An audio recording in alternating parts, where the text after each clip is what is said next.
Welcome to Rewind Video. I'm Bob. I'm Rob. And we love movies. Good ones, bad ones, old ones, new ones, big movies, small movies. Rob, screenplays have to come from somewhere. And when it comes to source material, vast number of the movies on the shelves here at Rewind Video are adapted from books. Sure, many screenplays have come from typewriters even, way back in the old days. But many of them come from books. It's true. Now, the shelf that you and I spend a lot of time with is the staff recommendation shelf. We're in charge of choosing the movies that go on said shelf, and each time we choose a selection of films, we adhere to a theme. This week's theme is movies based on a book. I love reading books. Yeah, you're a more avid reader than I am. I do. I like to read a book. I read a couple dozen a year. That's many of which have been turned into movies. Have you had the experience of watching a movie that was based on a book and then deciding, I'm going to read the book now? Or For sure, does it usually go the other way around? It's gone both ways many times. I was intimidated by this theme at first because I was like, wow, man, I as I mentioned, am not as much of an avid reader, but I don't think you necessarily need to have read the book in order to choose a movie that is based on a book. Well, I want to tell our customers, don't be afraid of books. Right, yes. No need to be afraid. That's fair. Don't be intimidated. Good advice. Yes. Yeah. You'd think a certain kind of book would lend itself to a movie, and maybe that's partly true, but it's not necessarily always the case. And I think our picks this week are going to show that all kinds of different books can become all kinds of different movies. Indeed. I agree with that observation. And it leads me to my next point, which was, I was thinking about just the idea of where does source material come from for screenplays?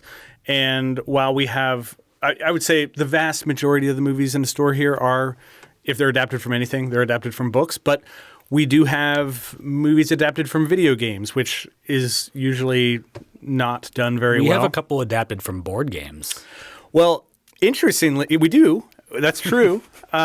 We also have 7 films in the store that are based on theme park rides. Oh, wow. And I would have said 5 at the most. Well, I was going to ask you, how many can you name? I was going to put the bar at 3. I think there's 3 that are easy gets, but I'm curious. Theme park rides as movies. Yeah. I'm lost, man. I can't think of any. Now I'm going to feel like an idiot. No, you're not. Okay. You're not. I mean, these are movies that don't often make it home with us, or find themselves on the staff recommendation shelf. But you've got Pirates of the Caribbean. Oh, duh. Oh, yeah. Obvious. And we're just counting the first one, not the many sequels.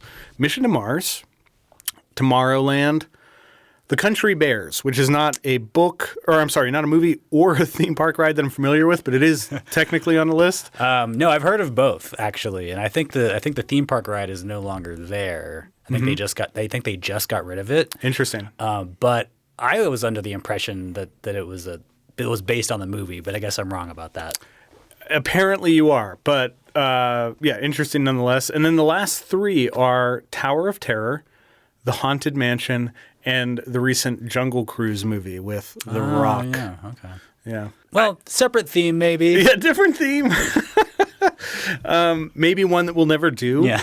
But I think we can agree that books are a great place to start when it comes to adapting a film. I would say the batting average of books is higher than theme park rides, but it's a very small sample size. Mm-hmm. I don't think that, and I was thinking about this because of one of my picks, but I don't know that the idea of adapting movies from comics or even graphic novels was really much of a thing until late 90s, 2000s.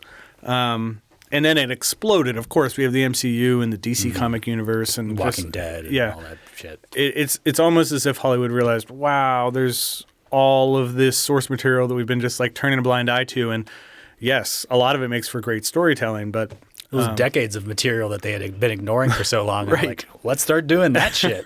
Right. So that was kind of my dive into source material. We did talk a little bit before the show started about this notion of books being better than movies, and for a long time that was just generally the the party line. Yeah, that so was to speak. your parlor conversation. Yeah, It's yeah. like, oh, is the book better than the movie? And then you had to have an opinion about one or the other. Right. Because we've been to many parlors where these conversations are happening. Wearing and, smoking jackets. Yes, and, yes, the right. coffee houses of Paris and whatnot. But yeah, I think it's kind of a moot point. I don't think there's any reason to. Sometimes the book is better, sometimes the movie is better. They're different experiences. Yes. I love I love The Shining, the movie. I love The Shining, the book. They're very different. I love them for different reasons. And both can be great. Both can exist in the world, and both can be great. Yes, it's like when a movie gets remade and people complain. It's like, well, you don't have to watch the new one. Mm-hmm. The old one still exists. Still out there. Yeah. Well, without further ado, let's get into our picks. Yeah, there's been some ado. We don't need to keep adoing. The first thing I'm going to bring to the shelf this week is a movie called A Civil Action. All right. It's a 1998 legal drama starring John Travolta. This is written and directed by Steven Zaillian. Is that how you pronounce it? Zalian? Zalian? Maybe? I'm not sure. I don't have an opinion. As a director, he's also known for Searching for Bobby Fischer, which is an excellent chess movie. As a writer, he's kind of a legend. He did Schindler's List, The Irishman, Moneyball, Gangs of New York, Mission Impossible. Yeah, I mean he's Hall of Fame. Yeah, this guy's a major pro. Here's the back of the box. A tenacious lawyer takes on a case involving two companies responsible for causing several children to be diagnosed with leukemia due to the town's water supply being contaminated, at the risk of bankrupting his firm and career. Tagline: Justice has its price. This is based on a nonfiction book of the same name written by a guy named Jonathan Harr. It's an account of a real-life lawsuit brought by residents of Woburn, Massachusetts in the mid-'80s against a couple of corporate conglomerates over the contamination of the groundwater. But overall, it's just like a well-made, get-it-done legal drama. Oh, I think it's excellently made. It's so well written and so well cast. I don't want to take anything away from what you're gonna say, absolutely. But, I think this is. It just sings. Yeah, it's a 3.0 on Letterboxd. But I actually think that's kind of right. Like maybe I could see 4. I could see 4 maybe. But we talk a lot about our appreciation of the solidly 3-star movie. Mm-hmm. And that's what we get here. It's the little guy versus the big guy. That's the dynamic of the case. It's a small town being represented by a tiny law firm against these huge corporate powers who have these like Mr. Burns team of lawyers against this guy. Mm-hmm. And that's like the conflict we're looking for in a legal drama, just like your basic legal drama. Not a lot of nuance. We never question who we're rooting for. No. There's like it never comes up. Yeah. But yeah, like you brought up also, it's a deep cast doing good work. Yeah. You have Robert Duvall, who plays one of the opposing lawyers, and he's actually was nominated for an Academy Award for this, which was kind of surprising. Yeah, because he doesn't have a huge role in this. But yeah, and also because I'd never heard of this movie until a few months ago. Right. When I picked it up off the shelf, just kind of randomly. Tony Shalhoub makes another appearance on the staff recommendation shelf. Yeah. As one of the partners of this firm. William H. Macy is the bean counter. William H. Macy is the perfect person for this role. The perfect person. And I think that Sidney Pollack is great in his part. Robert Duvall is fucking phenomenal, but like fucking Kathy Bates shows up for 1 minute. Bates is there. For like 1 minute at the end of the movie. You're like, why is she in this movie? I know. Yeah. Lithgow's pretty good. It's just like it's such a deep cast. Then we have John Travolta as the lead, both in the movie and in the law firm and the case. Yeah, it's interesting because this comes at a time in Travolta's career where the descent is about to begin. Because like after this, he's got The General's Daughter and then Battlefield Earth, and then it's just garbage. Battlefield Earth was really the turning point, I guess. But like at the same time, Travolta, the second half, like the post Pulp Fiction part of Travolta's career, there wasn't a lot of good stuff there. Like I liked Face Off. Yeah, I liked a couple other things a little bit, but Broken Arrow, not Broken terrible. Arrow is like pretty good. Yeah, but like Broken Arrow and Face Off, 2 John Woo movies. Part of the reasons I like those movies is because it's John Travolta, who's kind of like a smarmy dickhead, you know? Yeah. So like I don't necessarily like him necessarily, but it's just his career is I don't know, he's kind of gross. I've talked about this before. Gross, yeah. Like he gives a lot of gross performances. And so like I don't think I love his performance in this, but it's good enough. I don't buy his arc as this bottom line personal injury attorney to this environmental activist necessarily. But this era of Travolta is kind of a perfect smarmy lawyer. Yes. He's the guy you see in the personal injury commercials, you know? Right. I wouldn't hang out with this guy. No. I might want him to represent me. Maybe. I'm not convinced he's a great lawyer. He's like a B+ lawyer probably at best. I mean, he makes a couple of bad decisions. He was running his firm into the fucking ground. Right. And like ultimately like they win the case, but like at many points during the case, it could have gone better. Oh yeah. It seemed even at one point that like they were going to get the $50 million. And then they ended up settling for like way less than that. But anyway, it's a cynical view of the legal profession. Yeah. Travolta's The court system, the whole court system. yeah. I mean, but it's realistic, you know. Travolta and his firm, they have to look at each case they get to like, can we win this case? How much money can we win? Right. And like, they can't afford to lose. They don't have time for like these high and mighty proclamations about what the law means to America and all this bullshit. Like, they have to like do the work to win the case, and if they can't win the case, they don't take the case. Right. You know, because if they lose the case, then they're just working for months or maybe years for free. You know, and that the whole firm is on this case. Yeah, exactly. Like they're not working hourly. That's not how this kind of lawyer works. Like you have to win the case or you work for free. And so like they don't take cases they can win there or they can't win. And so because of that perspective, we get a real nuts and bolts look at like building a legal case. It's a lot more realistic than like John Grisham movies. Oh, yes. Roger Ebert had a quote about this movie. Civil action is like John Grisham for grown-ups.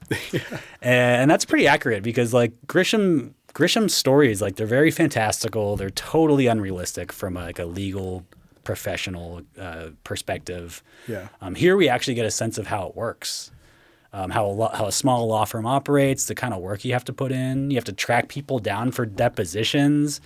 You have to get their testimony. You have to fund scientific research. I mean, this takes weeks and months, years. Sometimes it doesn't go anywhere. Like, this is hard work for like a little tiny firm. And I feel like you actually get to see what it's like in this movie.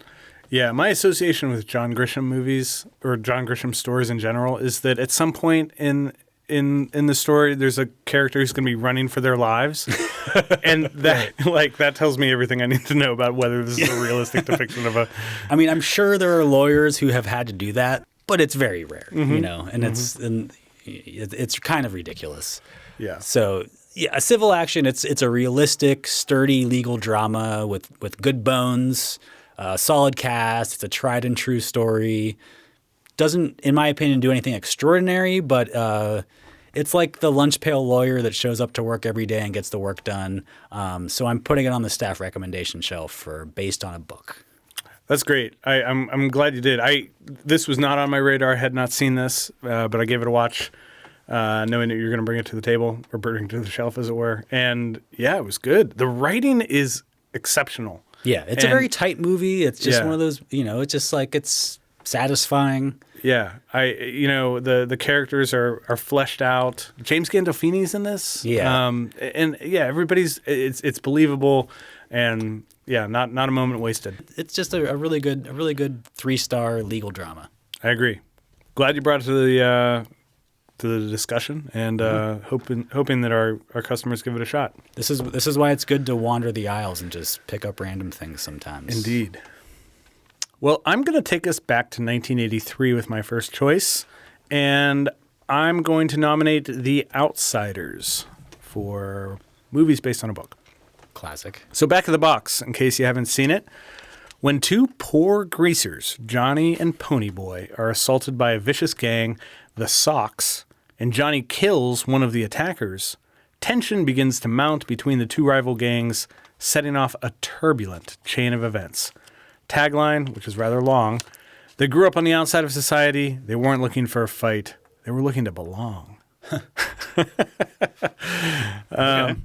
Yeah, so this is based on the 1967 book by the same name, written by S.E. Hinton, Susie Hinton. The cast here is fucking insane. So you've got C. Thomas Howell as Ponyboy. He's kind of the narrator of the story. Yeah. Ralph Macchio plays Johnny Cade. I actually, of Ralph Macchio's 80s roles, I prefer this over Karate Kid. Yeah, I could see that. I mean, Yeah. it's neck and neck, but this one edges it out for me. You also got Matt Dillon, Patrick Swayze, Rob Lowe, Emilio Estevez, favorite of the pod. We've had several Emilio Estevez movies on the shelf. Tom Cruise is here before his teeth were corrected. Yeah. Diane Lane, even Tom Waits and Sofia Coppola make an appearance. Yeah, it's a crazy cast. It is.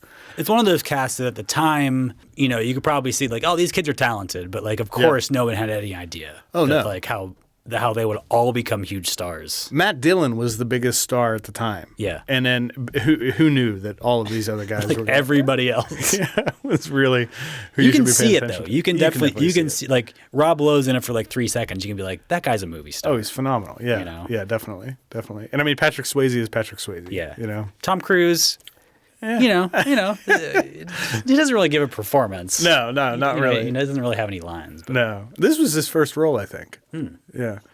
So yeah, no surprise that Sofia Coppola makes a cameo in this movie. This was directed by Francis Ford Coppola. But it's not Coppola who we have to thank for this. So there's a great article that I ran across from the New York Times that ran in 1983, which details how this movie came to be. And it all happened in 1972 when Joe Ellen Misakian was a parent and newly hired librarian aide at Lone Star High School in Fresno, California. She saw that this book was popular among kids that typically weren't readers. Yeah. And decided to write Francis Ford Coppola lobbying for the book to be made into a movie. And she got 75 kids to sign a petition saying that it should happen. It's crazy. It's just that easy, everybody. Right.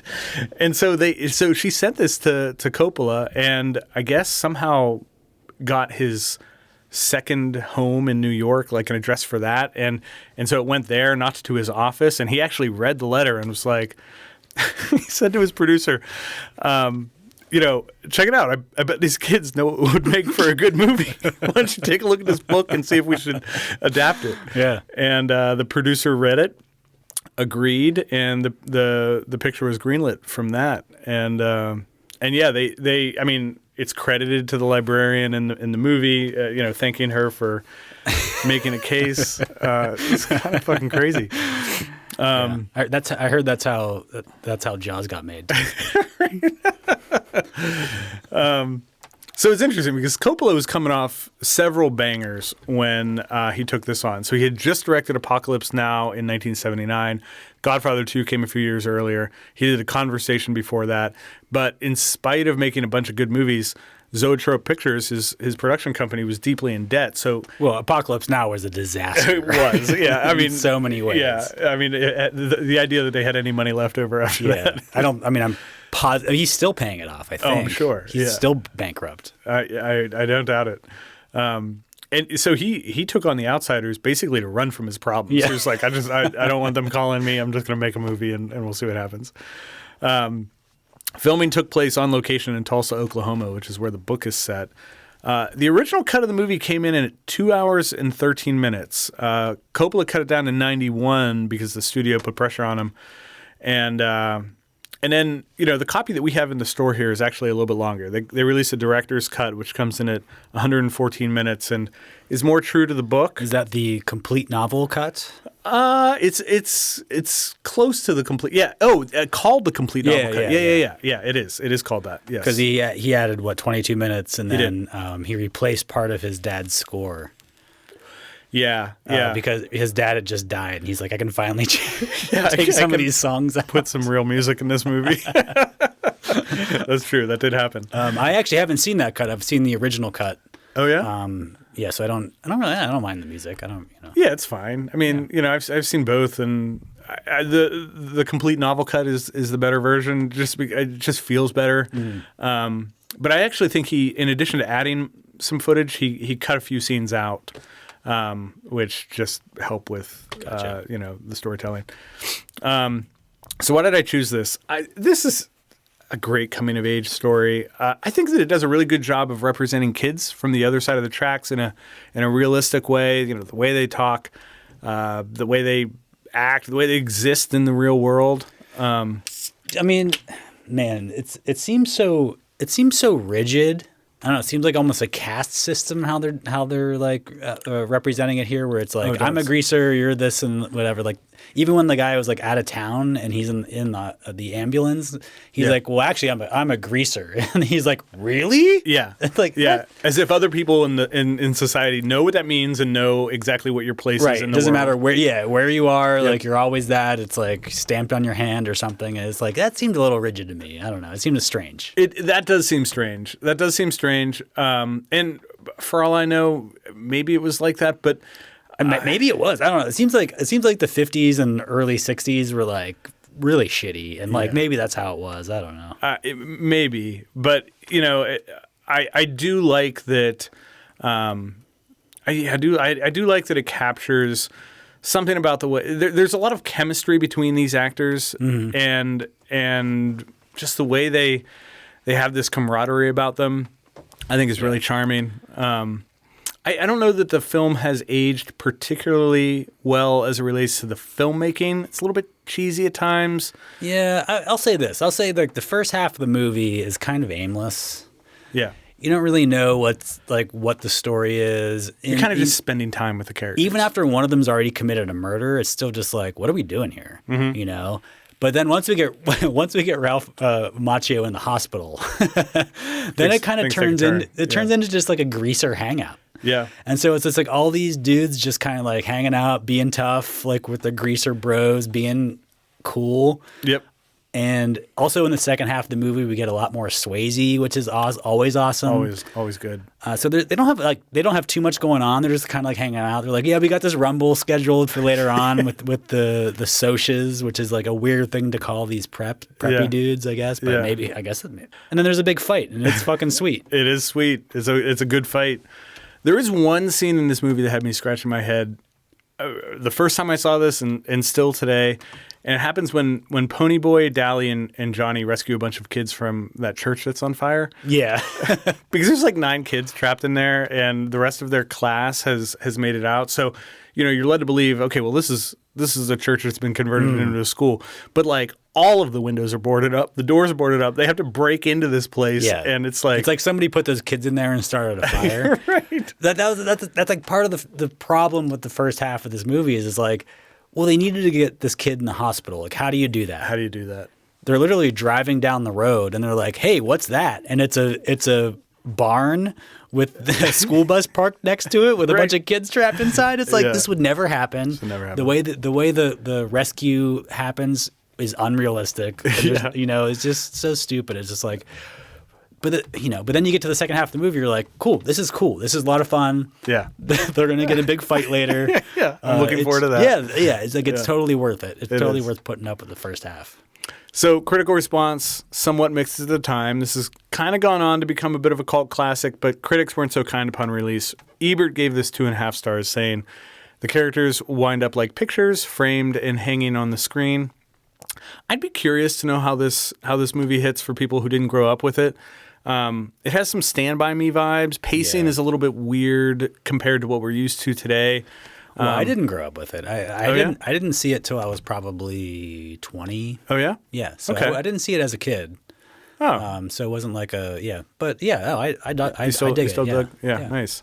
I still think that it's a great and unexpected take on adolescence. Instead of a bunch of macho guys, thrown down, which does happen, you also get a bunch of young guys who just love each other genuinely and occasionally talk about poetry. Like weirdly talk about poetry. This averages a 3.6 on Letterboxd, which feels about right. The user Amaya wrote of the film, when they were having a beer and chocolate cake for breakfast, I felt it. Yeah, I know. I was like, man, like, first of all, like to be like at the age where you're just like, I'm just gonna sit down and eat this chocolate cake, and it's not like a piece of cake. It's a cake. Fucking cake. Yeah, it's a whole cake with a piece taken out, and a beer. Well, that's Outsiders. It's going on Who the made shelf. that? Did Patrick Swayze make that cake? Oh, I hope he did. There's no one else in that house. And he's, he seems in charge. They either bought the cake or somebody made it. Nobody else made that cake. Patrick Swayze made that cake. I actually wanted to bring this up before we move on to the next movie. Yeah. Did you see the move that Patrick Swayze pulled when they run out of the house when they're going to the fight? I'm sure I did. He does this gymnastics move, like because they have a fence in their front yard, and he just runs up to the fence, does a flip and like a gymnastic spin, and then back, and it's so effortless and just like part of the scene, and like nobody mentions it. It's just like he does this fucking gymnastics flip over this fence. That's just how he gets around. Yeah, the dude's amazing. I mean, he is. Okay, well, I'm gonna move on here. I'm gonna choose a movie from 1996. All right, going to the 90s, one of our favorite decades, one of our top 10 decades. Oh boy, I would say. Yeah, it's a good one. I'm gonna choose Trainspotting. Man, we could spend a whole episode talking about this. Probably. This is Danny Boyle's electric heroin dramedy from 1996, starring Ewan McGregor. Danny Boyle, he's best known nowadays, I guess, for movies like Slumdog Millionaire, 28 Days Later, 127 Hours. Yep. He has a lot of numbers in his movies. The writers of this T2. T2, that's right. The writers of this movie are Irvin Welsh and John Hodge. John Hodge was a writer on Shallow Grave and A Life Less Ordinary, a couple other. Shallow Grave, amazing movie. Great movie. Yeah. That put Danny Boyle on the map. Irvin Welsh also wrote the book Trainspotting. He plays the suppository salesman in this movie as well. Here's the back of the box. Mark Renton, deeply immersed in the Edinburgh drug scene, tries to clean up and get out, despite the allure of the drugs and influence of friends. Tagline, choose life. Of the three movies that I'm choosing for this week's shelf, this is the only one that I've actually read the book for. All right. Have you've not read this book? I've not read this book, no. It's like the movie, it's not a linear story, even less so. Yeah, there's a lot of like vignettes that are kind of loosely connected, right? Yeah, it's technically in multiple languages. Oh yeah, that's right. Yeah. It's written in like Scottish Part dialect. of it is written in Scots, which I didn't really realize until recently, but it's actually technically a different language. It's not just like a dialect of English. It was really? It broke off from like early Middle English. And so it's not technically the same language as modern English, but it is. I mean, but it reads as kind of like a phonetic Scottish, kind of like what you hear in the movie, but it's spelled like that. Okay, you know what I mean? So yeah. Exactly what they're saying in the movie. It's like if I told you to write out phonetically what they were saying, it's spelled exactly the same. You know wow. what I mean? Okay. It's crazy. Amazing. So when you're watching a movie and thinking to yourself, these guys speak horrible English, the truth is they're speaking perfect Scots. They're speaking perfect Scots. Well, I don't know that for a fact. I don't know. But perhaps. According to the book, I guess. It's one of those books that has a glossary in the back, I think, if I remember correctly. Is that right? It's been a really long time since I read it. But despite the bleakness of this world that these guys are in, Danny Boyle and the writers were determined to like give this a very wide appeal. Yeah. You know, they didn't want to make a dreary, sad, boring independent movie about like how bad heroin is.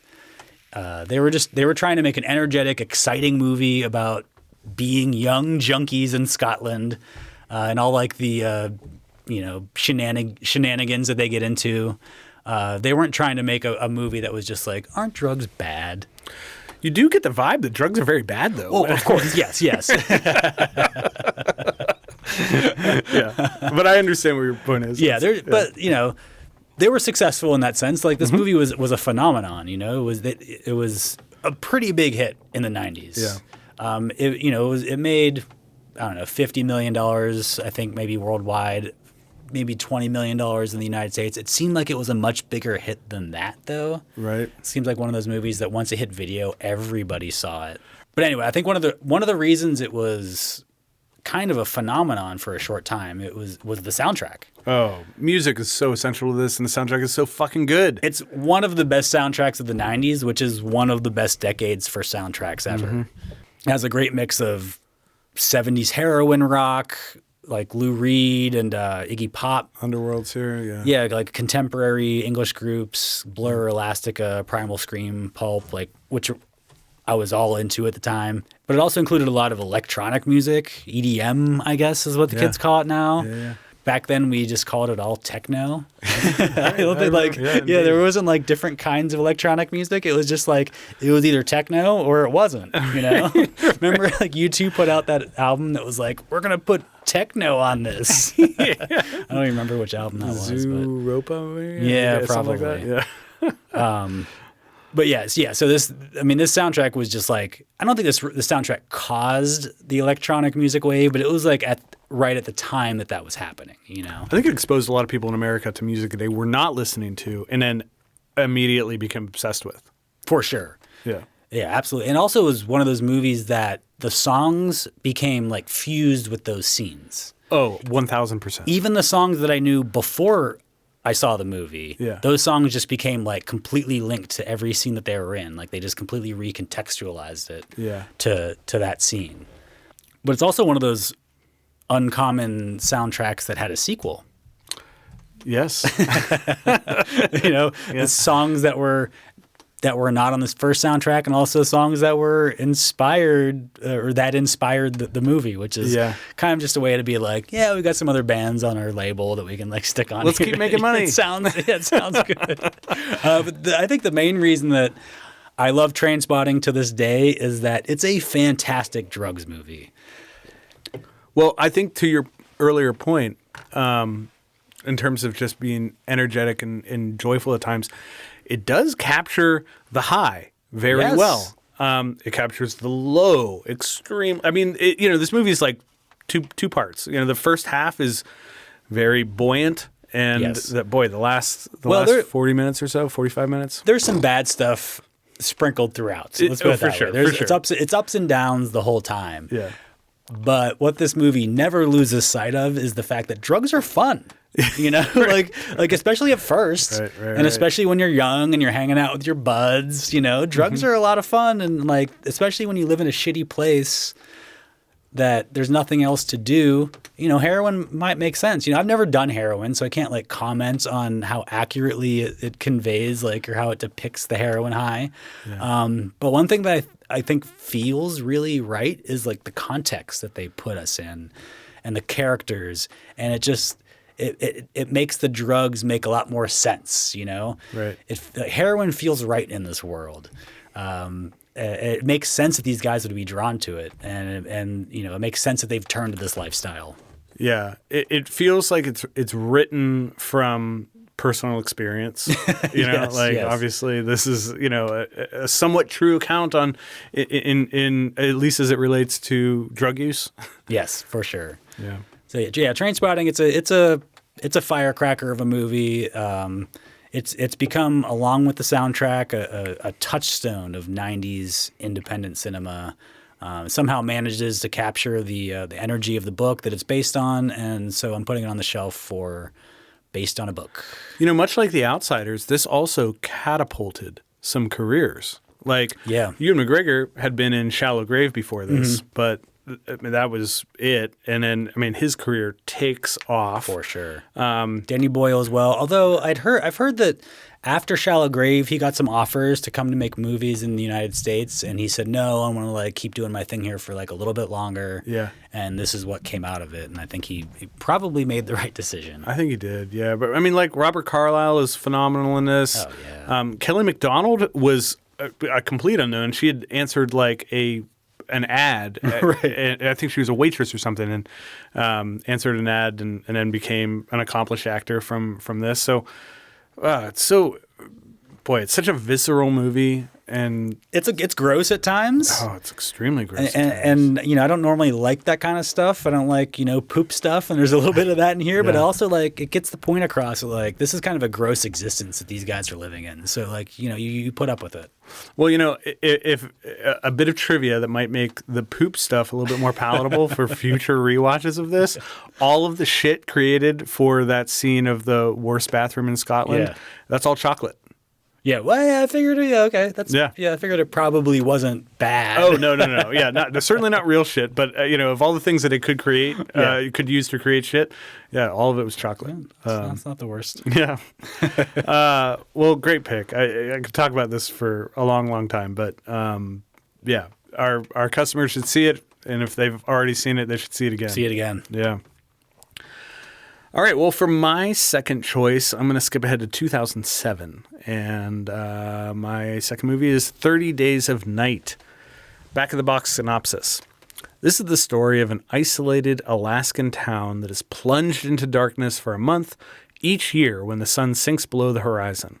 As the last rays of light fade, the town is attacked by a bloodthirsty gang of vampires bent on an uninterrupted orgy of destruction. Only the small town's husband and wife sheriff team stand between the survivors and certain destruction. Tagline: they're coming. I'm sure that's not how it's supposed to be delivered, but that's how I read it. Yeah. They're coming. I mean, they're kind of already there the whole time. Yeah, well, I guess they are coming. They arrive on a boat. So I remember seeing this when it first came out, really liking it. Upon rewatching it for tonight's theme, I don't know that it holds up quite as well as I thought that it would, but I do absolutely love the premise for this. A town where the sun goes down for a month and is invaded by vampires who feast on a residence. It's brilliant. Passes the elevator pitch test where like you can set this movie up in a sentence and boom. I wish somebody had told these vampires about the premise though. Which maybe we can talk about now or later. Let's get to it. Okay. So this was based on a 2002 comic book miniseries that was released by IDW Publishing. It was written by Steve Niles, illustrated by Ben Templesmith. The idea for this actually started as a film. They couldn't get it greenlit as a film, so they made a comic book. The comic book was popular, and then they were like, "Hey, you got a great book. Let's turn it." That's a really smart move, by the way, for all you comic book writers out there. Exactly. There's a lot more mythology and world building in the comic, but the gist of the core story is the same. Vampires come to Barrow, Alaska, where the sun sets for a month. This was directed by David Slade. He has some interesting credits to his name, mostly in the thriller horror category. Directed a lot of TV, including episodes of American Gods, Black Mirror, Hannibal, Breaking Bad.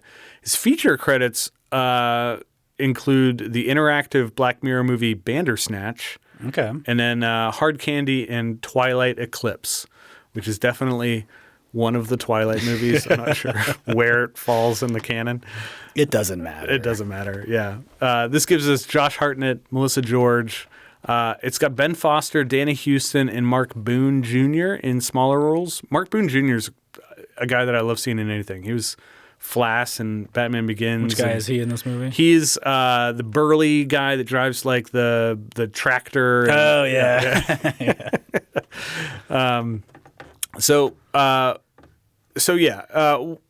We've talked about the general plot of the movie. Simple premise. Definitely a plainly frightening one on its face. Not a lot of jump scares. It's more about the looming sense of dread. But let's get to one of your complaints, because you said you wish the vampires had known what's going on. No, so the premise of this movie is that there's the part of Alaska that has 30 days without sun coming up. Yeah. Which, yes. Polar, like top of Alaska. Yes. So the vampires are going to take advantage of this and spend 30 days feasting on all these people. Mm-hmm. I just felt like they could have like taken their time and been less sloppy about it. Because like what they do is they come into town, they make a complete fucking mess, they rip everybody apart, blood everywhere, which they're supposed to be drinking, I think. Yeah, the but it's gore. all over the place. Yeah. So it's like, well, what's the point of like taking over this whole town if you're not going to drink all this blood? You're just going to spill it all over the floor. Like, I don't know. It's just chaos. And I just feel like there's a way to do it. They can come into this town and stealthily feed off of this town before anybody figures out what's going on. You know, there's a better way to do this. I don't disagree. I felt like they did not do quite enough with this concept. And I would have liked to have seen the vampires just be more methodical and they had to be showboaters about it. They did. They had to be fancy. They went every fucking nuts. They're doing all these. They're wearing suits. It's like, no, like, what do you people like? Integrate yourself somehow. Like, I don't know. Like, do it in the shadows. There's ways to do it. And they, you know. Well, it's interesting because, you know, this blew up on their face. Yeah, it did. This movie is supposed to take place over the course of a month. It almost feels like it could have happened over the course of a few hours, except for the fact that you're seeing the men in the movie grow facial hair. Right. Like, otherwise. Well, that's kind of my point. Like, you know, if you're going to do this, like, shock and awe strategy, then it's going to be a 1 week thing. Right. But instead, like this, they're taking a whole month and they're still doing it the sloppy way. You know, it doesn't make sense to me. I don't disagree with you. I also don't love how this movie concludes, which, spoiler alert, kind of sees our main character voluntarily choose to become a vampire in order to fight the vampires. That whole idea is pretty tired. Don't do it. Come up with something better. Yeah. But there's one moment in this in the film where the vampires say to themselves in this weird language that they speak that's mostly like clicks.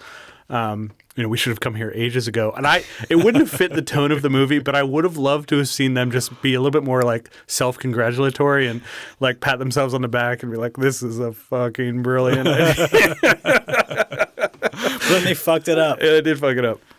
All right, so why did I choose this? I like I said, the general premise is gold. And also, we don't get a lot of vampire films, especially vampire films where you get a clan of vampires acting as a pack. Usually it's like, there's a vampire. How are we going to defeat him? I thought some of the ideas they had about how vampires would work as like a clan or a pack, whatever they're called. Yeah. A murder of vampires. I thought some of the ideas around that were kind of cool. I agree. You know, I didn't get a sense that they were good at what they were doing. Not necessarily, no. This movie's pretty dark. Where'd they get those suits? Why are they wearing suits? Yeah. They're all dressed up. They are dressed up. They look good. They got to get some dental work, though. Yeah, they do. So this is dark, literally and figuratively. Not afraid to get gory. I like that. Heads come off, arms come off. Wonderful overhead shot, albeit, perhaps a faulty decision on the vampire's part to go nuts all at once. But you get a great overhead shot of like all of the vampires descending on a town, just like wreaking havoc. There's also, I think that once you get past that and the vampires are hunting down like the remaining survivors, there's a lot of really effective shots of like a vampire lurking in the background of a shot or like on the roof of a building far away from the survivors, and stuff like that's cool. Gives you there's like almost a sense of claustrophobia that comes in this movie, even though a lot of time is spent outside. I also like Danny Houston as the lead vampire. He's pretty good. But man, Ben Foster absolutely fucking owns every second of his screen time in this. He is so good. He has cracked the code on playing maniacal supporting characters. Yeah. And he's just so great at depicting this like drifter who comes to town, setting things up for the vampires, hoping to become turned by the vampires. And man, I remember being introduced to this guy when he was in 6 Feet Under, and then he had some great turns in Hell or High Water and 3:10 to Yuma. But man, him alone, I think, is worth the 2 hours you spend with this movie, which is a little long. If this movie was 20 minutes shorter, I think we're talking about like it would feel so much more propulsive. Yeah. Just that extra 20 minutes just kind of like lets you linger in some of the things that like don't completely work. Yeah, I agree. This comes in at a 3.1 on Letterboxd, which I think is about right. Yeah. But if you like the premise and the general world building, the comics went on to tell a much broader story. There are quite a few books that came out before and after the film that continue the mythology.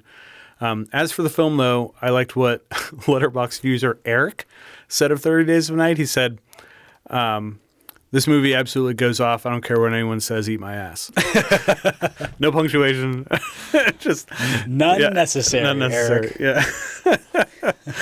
So yeah, 30 Days of Night, my second choice for books or movies adapted from a book. We don't get a lot of good vampire movies. Yeah. So I wouldn't say this is a great movie, but it's it's good enough. Like it's one of those solidly 3-star vampire movies. Yes. Yes. All right, so to wrap things up on my end, I'm going to choose The Three Musketeers. Oh, yeah, The Three Musketeers. This has been made once. Well, this is based on the 1844 novel by French author Alexandre Dumas. Dumas? I didn't go to college, so I'm not really sure. I think always said Dumas, but I'm Dumas. Probably Okay. it, yeah. So this has been made into many movies, Right. Roughly a bajillion times. Yeah. The one I'm talking about was made in 1973. Okay. Which I know that you mistakenly didn't see. I fucked up again and watched the wrong movie. I just need to pay more attention to the years around the movies that you pick. Well, this one, I haven't seen any other of the Three Musketeers movies, so I can't really speak to them. This one has a cast that includes Michael York, Oliver Reed, Richard Chamberlain, Raquel Welch, Charlton Heston, Faye Dunaway, Christopher Lee.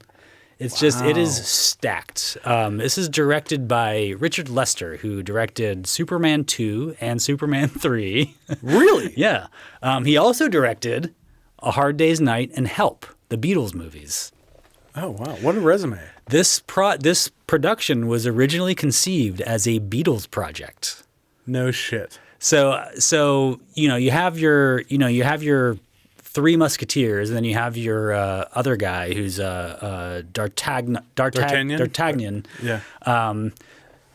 So I wonder I wonder which Beatle would be which, because like D'Artagnan is like he's like this like younger like upstart. It'd be Ringo. That's what I was going to say. It's got to be Ringo, right? Yeah, it's got to be Ringo. Okay. But also imagine, like, is there a version of this movie where like the Beatles are the Musketeers and the Rolling Stones are the Cardinals Army? I don't know. Maybe. I'd watch that. Yeah. Here's the back of the box. A young swordsman comes to Paris and faces villains, romance, adventure, and intrigue with 3 musketeer friends. Tagline: one for all and all for fun. No shit. They made it all for fun? All for fun. Oh, my God. This is we basically, for this movie, we follow along with D'Artagnan as he goes along with the 3 musketeers on adventures. Yeah.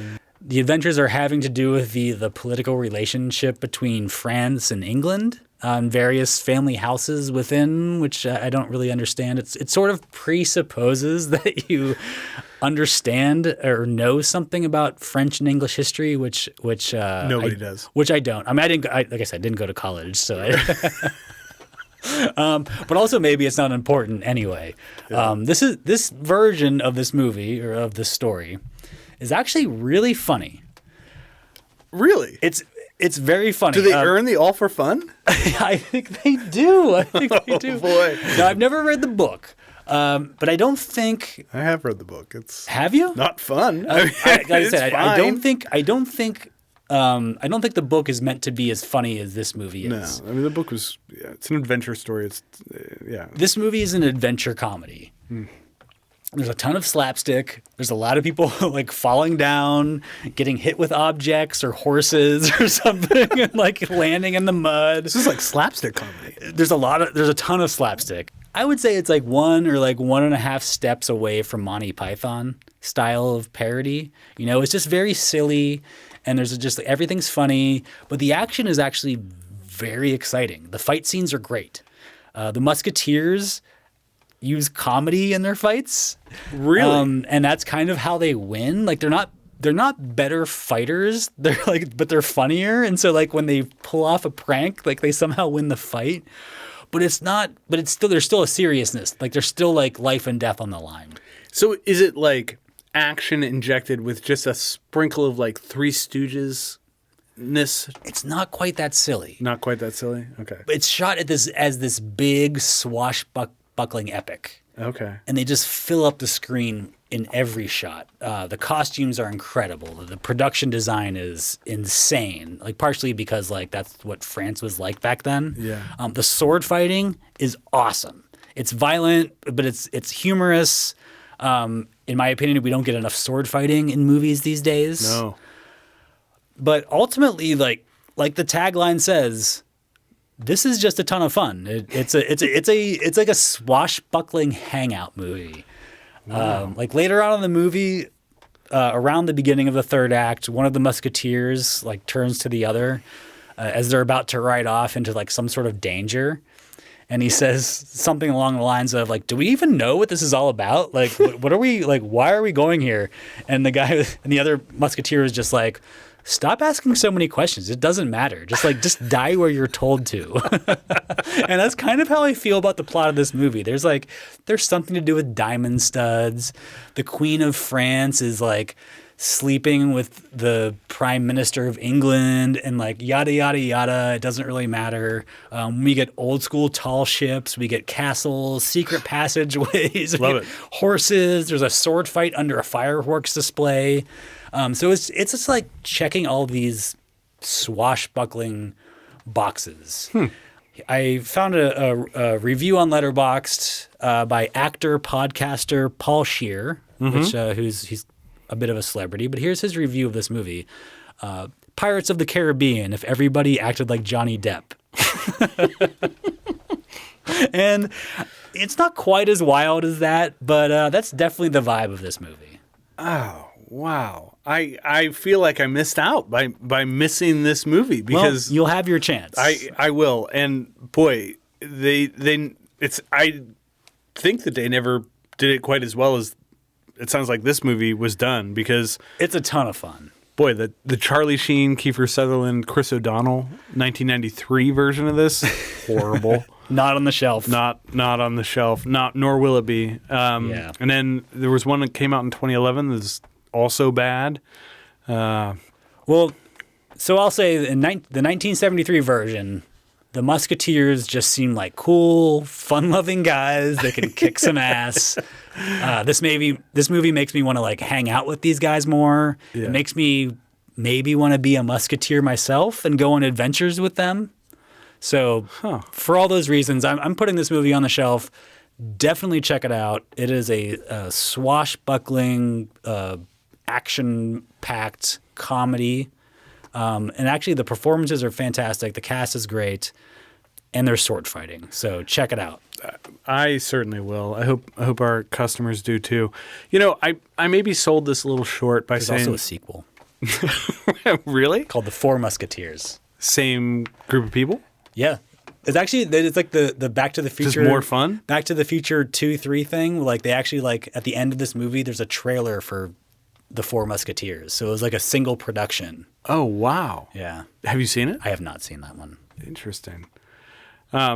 Yeah, so I maybe sold the novel short by saying that it's not fun. It is a fun story. I had to read it for school, so perhaps that's why I was thinking it wasn't fun. But no, I don't think it's supposed to be comedic, though. This movie is definitely comedic. Yeah, no, the book is not comedic, although there is just a bravado and confidence to the Musketeers that you have to wonder, like, how do you translate that to film in a way that makes for a tonally balanced movie? And maybe the key is leaning just heavily into the fun and slapstick comedy. Yeah, making it comedic. Well, cool. I'm glad you threw it up there. I wasn't aware of this version, so I will check it out. All right. Well, great picks. I'm going to round things out with my final choice, which, you know, I got to say, all of my movies this week kind of fit in that 3 to 4 star range, maybe a little closer to 3. 3.5. Yeah. And my third choice is no exception. It is 1987's The Running Man. Back of the box synopsis. By 2017, the global economy has collapsed, and American society has become a totalitarian police state censoring all cultural activity. The government pacifies the populace by broadcasting a number of game shows in which convicted criminals fight for their lives, including the gladiator-style The Running Man, hosted by the ruthless Damon Killian, where runners attempt to evade stalkers and certain death for a chance to be pardoned and set free.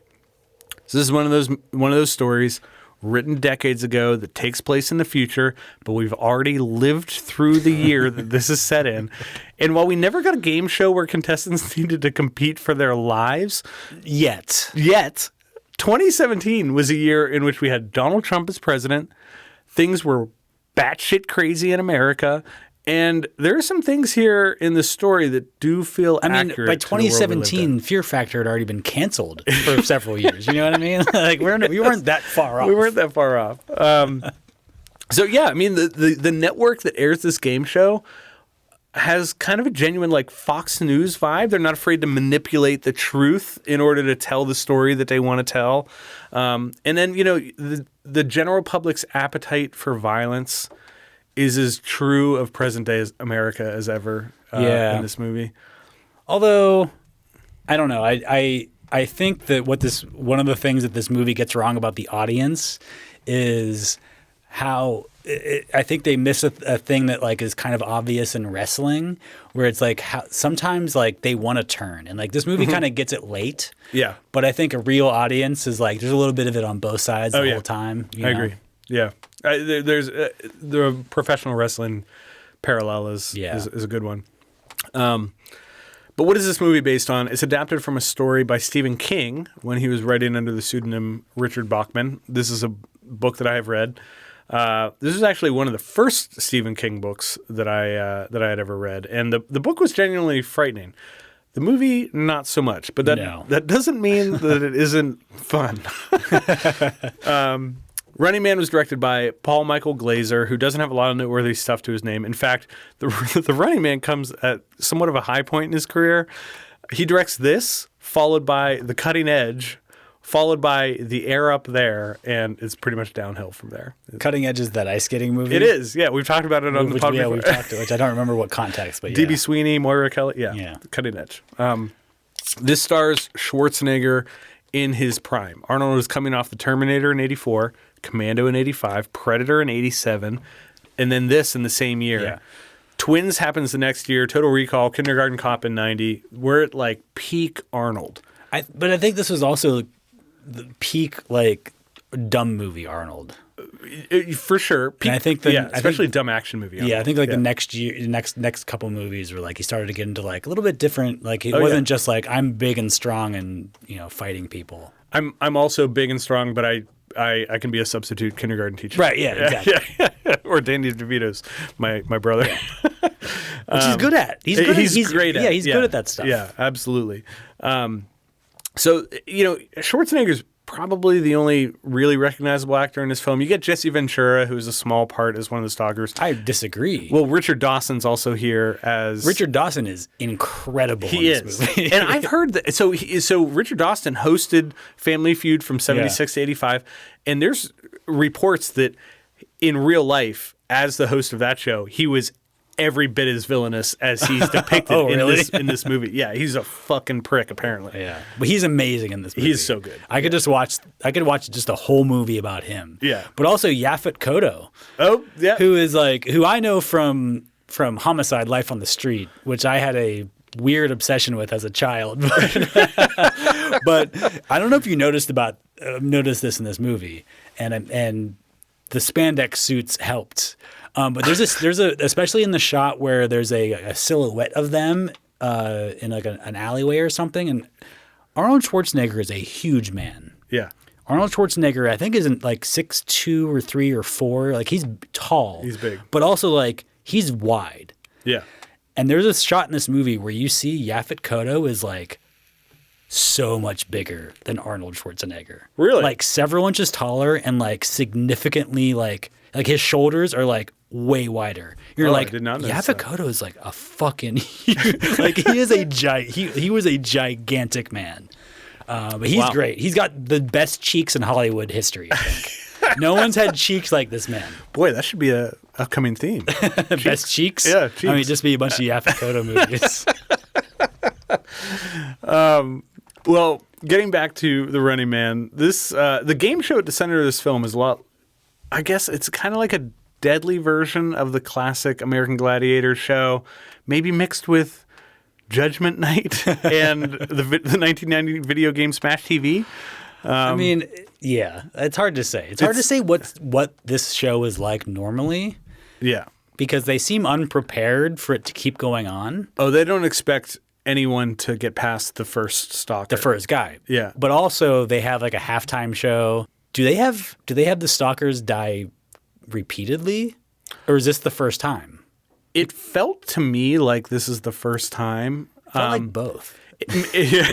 Right? Yeah. I think that's the problem. Yeah. Well, this is a bad script. I will say, like, I kind of like this movie, but it's also a very bad script. It's funny you say that because, there's a lot of moments in this where Schwarzenegger gets some one-liners that are trying to be as effective as the line in Predator where he throws a knife at a dude, sticks him against the wall, and is like, stick around.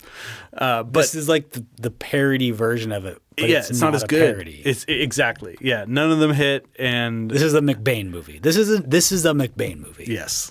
And it's trying to be quotable, but it's I'm not mad at that. No, I'm not either. I'm not either. I mean, it's not good.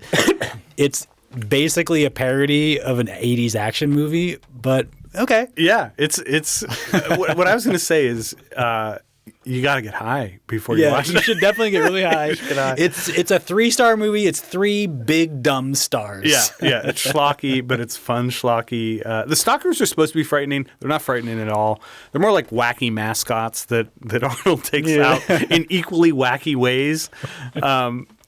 Yeah, so I've criticized this a fair bit, but I do think it's worth a watch, and it's also a worthy read. The book is grittier, it's more frightening. I've heard it's very different. Oh, it's so good. And, I remember reading it and thinking, oh my God, I would love to watch this because, it's based on a show that people watch the premise is, people watching a show and they're obsessed with this show. And so it naturally lends itself to screen. But yeah, maybe a different movie. I do think, like I said, get high before you watch this. It's campy, it's over the top. You got Jesse Ventura teaching an aerobics class in this. I mean, if you're having your friends over to watch some wrestling, maybe watch this before or after. Yeah. There's another game show that's promoted during like a commercial break on TV, and I think it's like Climb for Cash, and it shows a guy just climbing a rope, and then they release like Rottweilers into the room, and then hit him with like a fire extinguisher, and he falls. That's a show on TLC right now. That is a show, yeah, right? I do think there is some interesting social commentary here. I think it's interesting to think about the America that this story imagines compared to the America that we've been living in. I don't think a show like this feels as divorced from reality as it probably did when Stephen King first wrote it, which it seems all too real. It does. I'd actually love to see this remade as either a Black Mirror episode, which I think would be great, or another movie where we don't have like an Arnold type character in the starring role, because I think Arnold's presence kind of hampers this. To me, the world and the people living in it are the stars of the story, not the contestant who makes it to the finish line. This comes in at a 3.2 on Letterboxd, which feels about right. And Letterboxd user Matt Singer said, deepfakes were invented 30 years ago in a movie where Arnold Schwarzenegger enters a murder game show and strangles a hockey-themed American gladiator to death and then quips, he was a real pain in the neck. Movies are just the best, guys. I think that, exactly. Movies are the best. And you know what's funny is like they they deep fake Arnold's face onto this dude, and when they show the video of taking his face off, you can barely tell it's not Arnold Schwarzenegger. Right. It's like why didn't they get like at least like I don't know. It's like there's so many things they could have done better, but at the same time, it's like I'm glad that it sucks. Exactly. This is a fun one. It's going on the shelf for my third and final movies based on books. Yeah, but there's ways to enjoy this movie. Indeed. That does it for this week's episode. As always, thanks for paying a visit to Rewind Video. This week, the staff recommendation shelf is stocked with 6 films that are based on books. And the films that we chose are A Civil Action, The Outsiders, Trainspotting, 30 Days of Night, 3 Musketeers, and The Running Man. Go to rewindvideopod.com to get on our mailing list or to link up to all of our various social accounts. And if you like the show, be kind, recommend it to a friend, or get in touch and recommend something to us for a change. Hey, we're always on the lookout for stuff. We are. Next time, tune in as we tackle opulence, or in other words, rich people doing rich shit. Yeah. As always, we'll have 6 movies to recommend, but of course, we're interested in what you think, so don't hesitate to hit us up on social. In the meantime, feel free to stop by the counter for a movie to watch, and we will see you next time. Thanks for stopping by, and hail Saviors. True story.